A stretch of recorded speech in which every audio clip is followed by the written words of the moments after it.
Python is packed with a bunch of different powerful libraries that can make complex, daunting tasks a lot simpler and easier. So today in this video, I'm going to go over 5 of these Python libraries that you need to know, whether you're a beginner or an experienced developer, that will make your life easier and help you level up your skills. Let's go. So the first one is going to be Beautiful Soup. And I'm not talking about chicken noodle, y'all. I'm talking about Beautiful Soup. What is Beautiful Soup, you may ask? Well, it is actually a web scraping library that essentially takes this jumble of HTML, really simplifies it in a way where you can extract data without all of this dealing with the messy raw web data and all these different tags. It allows you to do that very simply, I would say, compared to what you would actually have to do if you were just doing this with the basic, Python package. So you can do different things like grabbing articles, grabbing stuff from articles, headlines, product prices, social media data. If you're into automation or,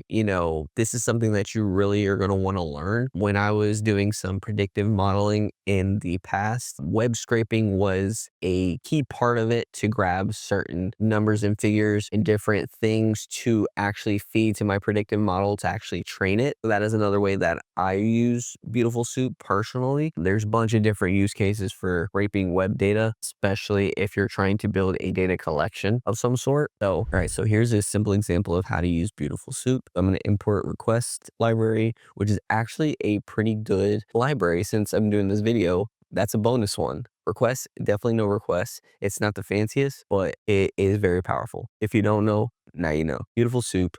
Got Beautiful Soup here, just importing those, and then passing in basically a URL of what website I want to scrape, making a GET request to that URL and storing it in a variable, and then using Beautiful Soup to parse through the HTML of that website. So my specific example, I'm trying to find all the A's or all the links. Obviously, you can go further into this. I'm just getting the actual text of the links. You could obviously do like a and then try to go through all the links and get the actual like reference href of the link if you're going to use that for whatever. And then I'm just printing it out. So let's see what this looks like. All right, so this is kind of what we have here. And if I bring up Google here and all of these different things, you're able to kind of see, obviously here you have a link, advertising, which we had, about, store.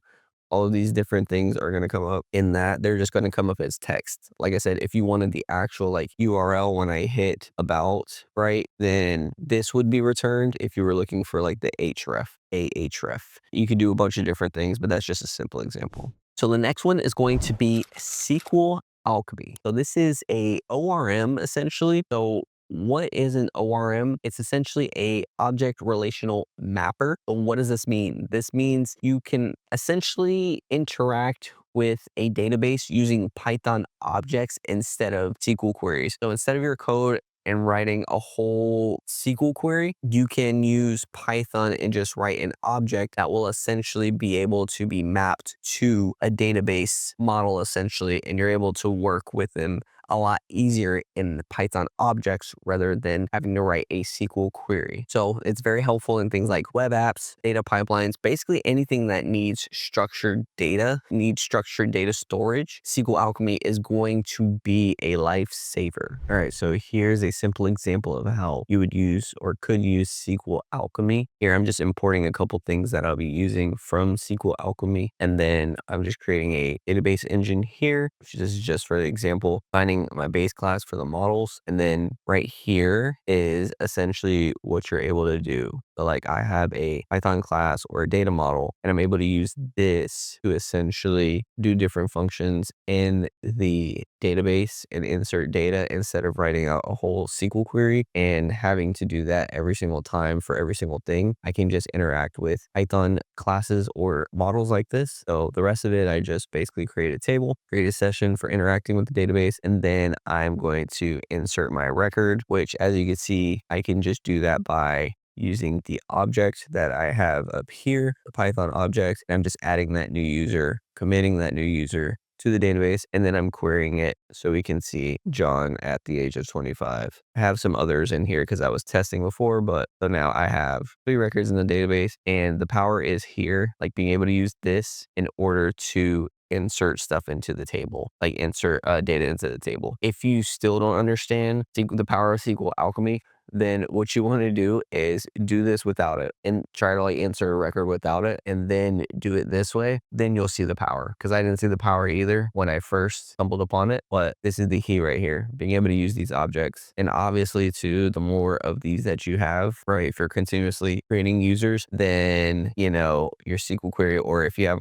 a bunch of different fields, your SQL query could be, you know, I don't know how long, but you know, it can, when you're working with a lot of data and a lot of stuff, then obviously you want to have it as simple as you can. And this SQL alchemy really just with being able to work with that Python object is very, very like clean as well. It's just a great thing to use. The next one is PyTest. So it's exactly how it sounds. Python test.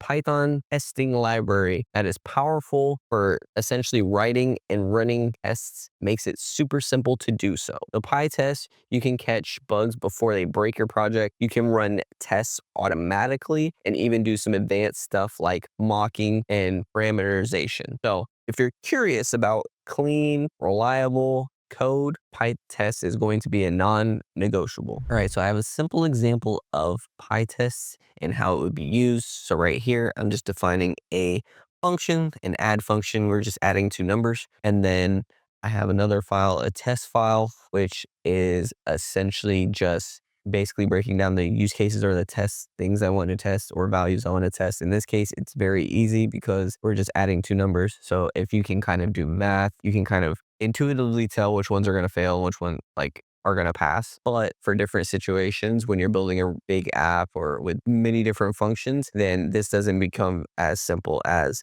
this, and you can write a bunch of different tests. So you would essentially just in the same folder as your test file. So I have a test file, test underscore PyTest. I'll just run the command PyTest. And then as you can see, I have this, which is obviously incorrect. 0 plus 1 is not 0. And it lets me know, hey, this doesn't work out. That's not it, buddy. That ain't it. So if I change it and say, okay, well, let's do this, then now we have it passed 100%, right? You have multiple different test files, one test file, that's up to you, but this is just a simple example of how PyTest works and the power that you can use it for. You can use this for creating a lot of tests up front. A lot of people do test-driven development. I don't know how relevant that still is, but I used to do test-driven development where I would write my tests first, and then I would write my functions based on the test that I wrote. So PyTest, great and powerful way to check your code. And there's a bunch of different advanced features. I'm just going over a simple example of how it works. So the next one is Pydantic. So Pydantic is essentially a lifesaver for data validation. So when working with APIs, databases, or even user input, you'll need to make sure the data is correct before actually using it. So Pydantic lets you define strict data models in Python that will be automatically checked as far as like the types and structures to prevent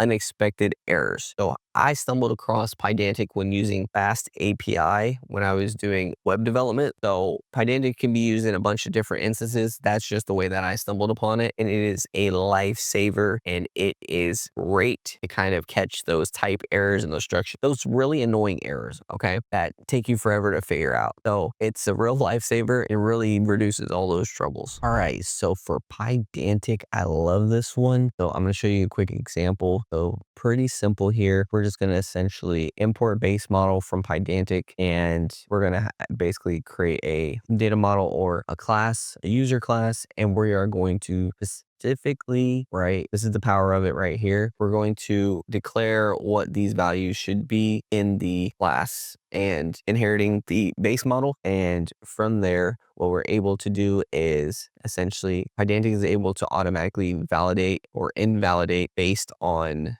this definition here on what is being passed in. So let me give you an example. So right now we have a valid user instance. We have ID, which is equal to an int. We have name equal to a string, and we have age that is equal to also an int. So this should have no problems, and it should print it out here. Right now I'm going to create, well, I'm going to let cursor create an invalid example. So based on these definitions, right, this invalid user, ABC is the ID, trash, name, Bob is actually valid, and the age is 20 as a string, and it's supposed to be an int. Clearly, I'm explaining this to you guys, but when you're actually using Pydantic and doing these things ahead, you're not going to need to go through these steps that I'm going through. Pydantic will take care of it for you and will kind of let you know when things like that, when things aren't matching up. So now, right, it gives you essentially two validation errors. So it is invalid in two places, which we already know was ID and age, right? So two validation errors for user ID, and it tells you what the error is. Input should be a valid integer, unable to parse string as an integer, right? And then age, of course, input should be a valid integer, and then so on and so forth.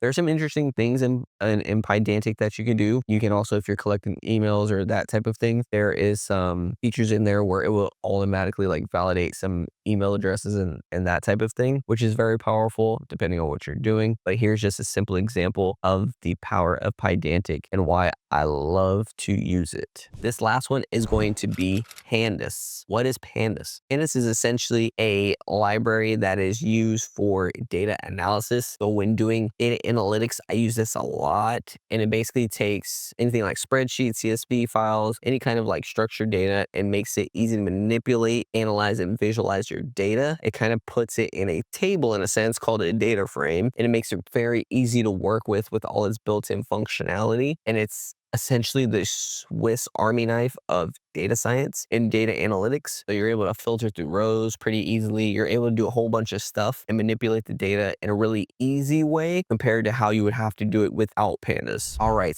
for the last but definitely not least, we got Pandas.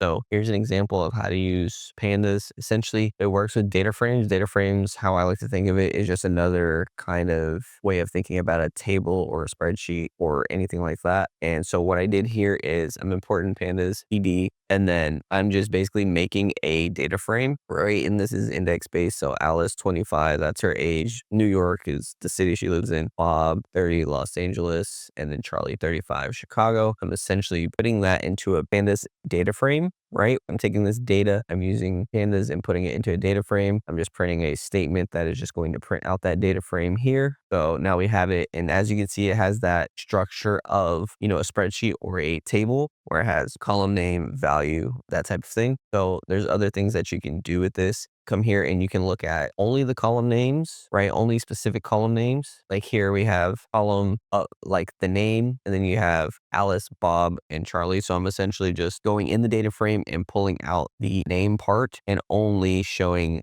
that, right? You can do other things. You can filter.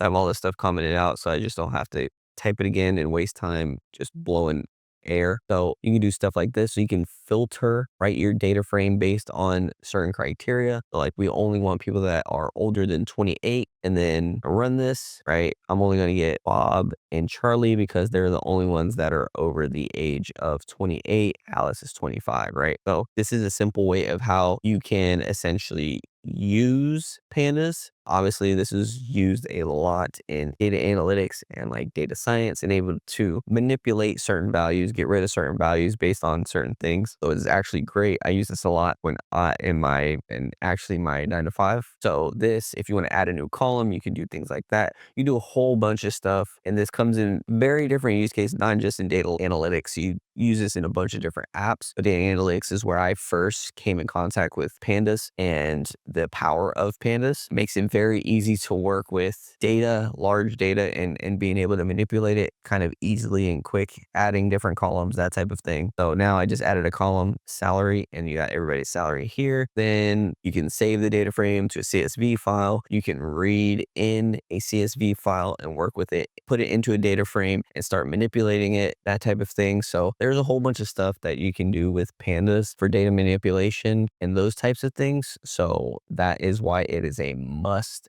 that you know it. So in conclusion, those are the 5 Python libraries that you should at least know about, even if you don't use them in your day-to-day. So just to recap, you got Beautiful Soup for web scraping, you got SQL Alchemy for database management, PyTest for testing your code, Pydantic for data validation, and of course Pandas for your data analysis, right? So let me know in the comments which one you are most excited to learn or to try. Subscribe to the channel. Love, peace, and chicken grease. I'll see you on the next one. I'm out.